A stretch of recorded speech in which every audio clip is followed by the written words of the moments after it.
Jack and the Beanstalk. Once upon a time there was a boy called Jack. Jack lived with his mummy. Each day Jack would milk their cow, Daisy. Each day Jack would take the milk to market and bring it home for food for the family. One day there was no milk. That day Jack and his mummy had no food to eat. The next day there was still no milk. Again they had no food to eat. The day after there was still no milk. Jack's mummy told Jack to sell the cow at market. Jack was sad. He loved Daisy, but he was very hungry, so he took the cow to market. On the way to market, Jack met an old man. The man told Jack that he would give him magic beans for Daisy. Jack looked at the beans. They glowed and were 100 different colours. Jack went home.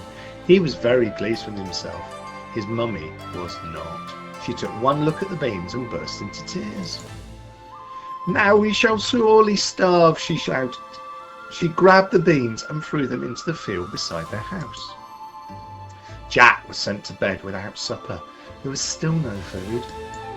The next morning Jack woke up early. His stomach rumbled. He was starving. He went downstairs. It was dark outside. He stared through the window and couldn't believe his eyes. Outside was a giant beanstalk. "Mum, Mum, come and look!" Jack shouted, but his mum didn't come. Jack stared up at the beanstalk. It disappeared into the clouds. Should he climb it? Did he dare? It didn't take long for Jack to make up his mind. Carefully he began to climb. Up and up he climbed. Higher and higher he went. Up and up, higher and higher. Suddenly Jack found himself in the clouds. He climbed higher still. Soon he was above the clouds. He couldn't believe his eyes. In the distance he could see a castle. Carefully Jack began to walk towards the castle. Soon he stood outside the huge door. It was shut, but he squeezed through a gap at its bottom. Inside he saw the tallest woman he'd ever seen. Even taller was her husband, who sat at the table counting money.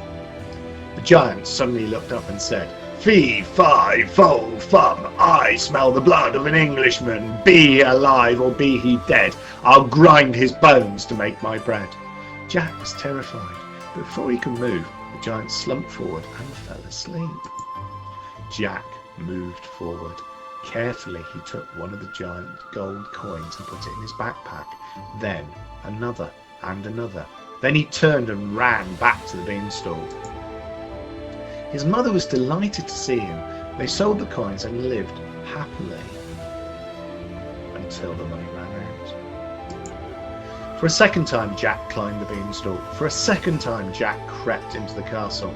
And for a second time Jack watched the giant fall asleep. Jack took the hen and ran out of the castle. "Master! Master! We are being robbed!" cried the harp. The giant woke up. "Fee, fi, fo, fum! It will do no good to run. I will eat you up. Yum, yum, yum." Jack grabbed the top of the beanstalk and began to climb down as fast as he could. The giant followed him. "Hurry, Jack!" called his mother. She got an axe and chopped the beanstalk down. It fell with a crash. That was the end of the giant. Jack still had the magic hen, and they were safe. Jack kept the hen, and it laid golden eggs every day. Jack and his mother were no longer poor.